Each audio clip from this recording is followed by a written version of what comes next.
Salut tout le monde, j'espère que vous allez bien. Ça y est, la date approche, le keynote d'Apple est dans seulement quelques semaines et bientôt, les nouveaux iPhones seront annoncés. Allez, c'est parti.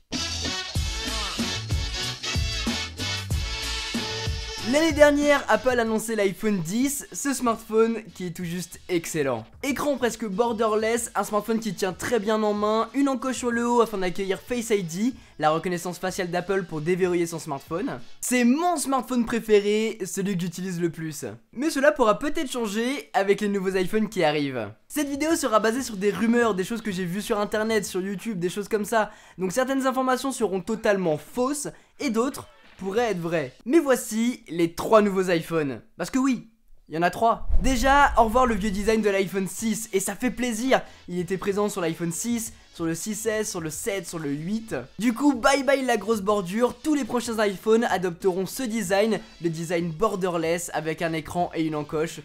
Et ça c'est cool! Le premier iPhone dont on va parler, c'est la suite logique, ce que fait Apple tous les 2 ans.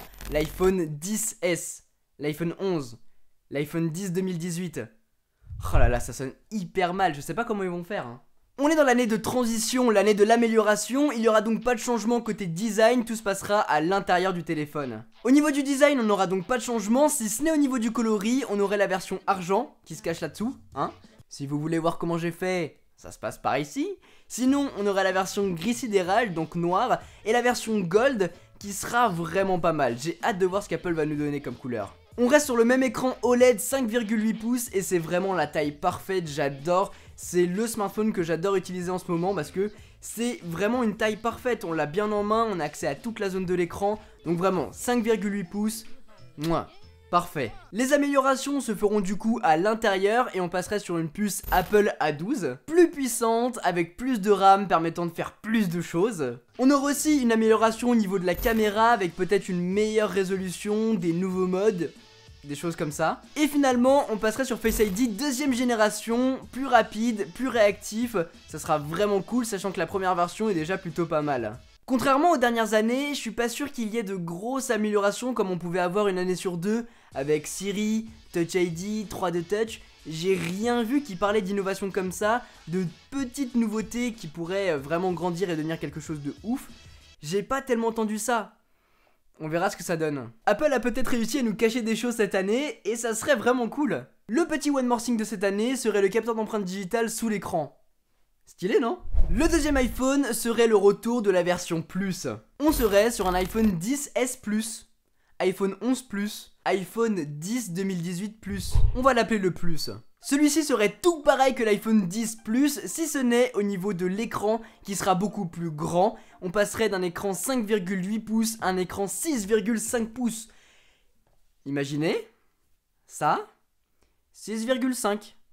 C'est énorme. On serait toujours sur le même écran OLED, on aurait la puce Apple A12, on aurait Face ID deuxième génération, mais il aurait du coup une plus grosse batterie vu que le téléphone est plus grand, et un prix forcément plus élevé vu que c'est la version Plus, on dépasserait les 1000 €. Parce que l'iPhone 10S, l'iPhone 11, peu importe les noms, serait peut-être sous la barre des 1000 €, et ça serait une bonne nouvelle. Et finalement, cette version Plus pourrait pour la première fois dans la lignée des smartphones chez Apple embarquer un slot de 2 cartes SIM. C'est déjà présent chez beaucoup de concurrents, mais si ça vient chez Apple, les professionnels seront vraiment contents. Jusque là, rien d'anormal, c'est l'évolution d'Apple, c'est ce qu'ils font tous les 2 ans. Mais d'après les rumeurs, il semblerait qu'il y ait un 3e iPhone nommé iPhone 9. Encore une fois, le nom n'est pas définitif. Ce serait un iPhone qui coûterait sans doute moins cher que les 2 autres, entre 700 et 800 €, et qui prendrait la relève de l'iPhone 8 de l'an dernier. Celui-ci serait doté d'un écran 6,1 pouces, donc un petit peu plus grand que la version 10S. Pour faire baisser les prix, on passerait d'un écran OLED présent sur l'iPhone 10S, l'iPhone 10, à un écran IPS LCD, mais avec le même design borderless avec une encoche. On aura du coup un écran de moins bonne qualité, mais t'inquiète, ça Apple ils savent le gérer, on aura un nom du genre l'écran Retina XL+. Toi-même tu sais, je te mets un nom du futur, comme ça tu crois que l'écran est trop stylé alors qu'en fait il est de moins bonne résolution. A voir comment ils vont réussir à faire ça, parce que comme vous le savez, l'écran OLED permet d'éteindre les noirs, du coup ça dissimule l'encoche.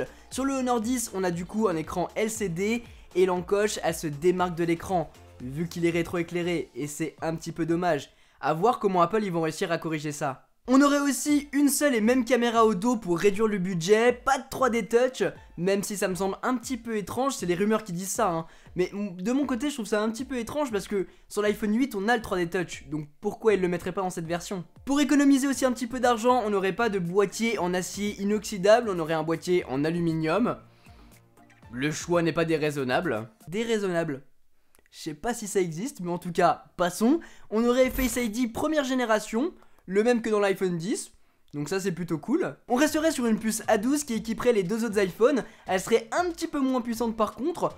Alors ça moi je dirais plutôt qu'il faudrait mettre une puce A11 comme on a sur l'iPhone 10. Ce serait plus intelligent. Mais encore une fois c'est les rumeurs. Et on aurait 5 coloris différents. Le nouvel iPhone 5C quoi. Cet iPhone 9 sortirait en version argent, en version noire, mais aussi en version bleue, en version rouge et en version orange marron. Ils ont l'air hyper stylés. Et puis évidemment, tous ces iPhones tourneront sous le même système d'exploitation iOS 12 du coup.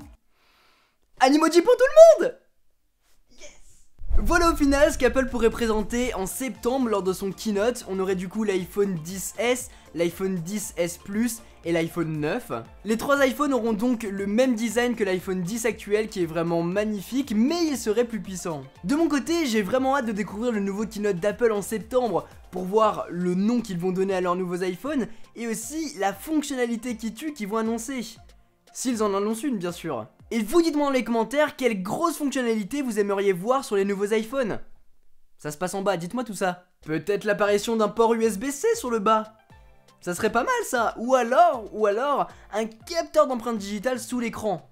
Eh, y en a là-dedans hein. En tout cas les amis, j'espère vraiment que cette vidéo vous a plu. Si c'est le cas, n'hésitez pas à mettre un gros pouce bleu et à vous abonner si ce n'est pas déjà fait. Sur ce, on se retrouve en septembre pendant le keynote d'Apple. Sur ce, c'était Quentin, passez tous une très bonne journée. Tchou!